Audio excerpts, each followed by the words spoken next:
And this team always has you covered when weather is the big story. And tonight we are tracking Fiona. The hurricane is still unleashing its fury in the Caribbean at this hour. This after it tore through Puerto Rico, leaving most of the island without power. Good evening. I'm Leslie Foster. It is devastating to see the lives forever changed in Puerto Rico again. This is a big story, so we're going big with our coverage tonight. Adam Longo will explain how our neighbors with expertise are stepping up to help. Lorenzo Hall has some new details on what people are dealing with on the island.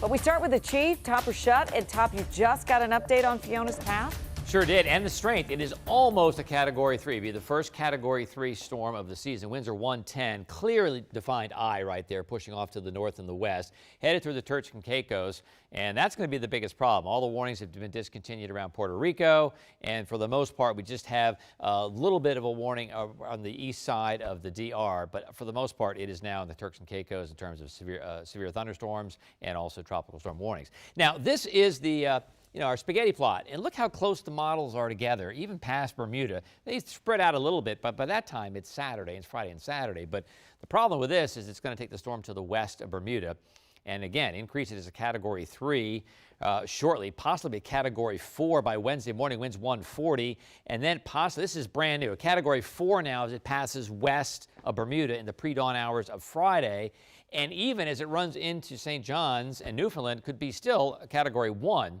by the time we get into, say, Saturday at 10 or 11 o'clock at night. So this is still a monster storm. And again, we still have tropical storm warnings in effect. And also we actually have a hurricane warning in effect for parts of the Turks and Caicos as it moves off to the north. Again, winds are 110 right now, destined to become a Category 4. All right, Top, thank you. Lorenzo Hall is gathering some new reporting in our newsroom direct from Puerto Rico. Zoe, what are you learning? Yeah, Les, Hurricane Fiona continues to alter lives in the Caribbean, but the people in Puerto Rico are really seeing the worst of this storm. At least 2 people have died on the island. Tens of thousands don't have water. They're looking for gas and food right now. More than 1 million don't have power tonight, and that's most of Puerto Rico. Now, on top of that, people living there are trying to deal with the damage left behind by the storm and more bad weather. Fiona had winds exceeding 100 miles an hour when it battered the island on Sunday. More rain is in the forecast and flash flooding is expected.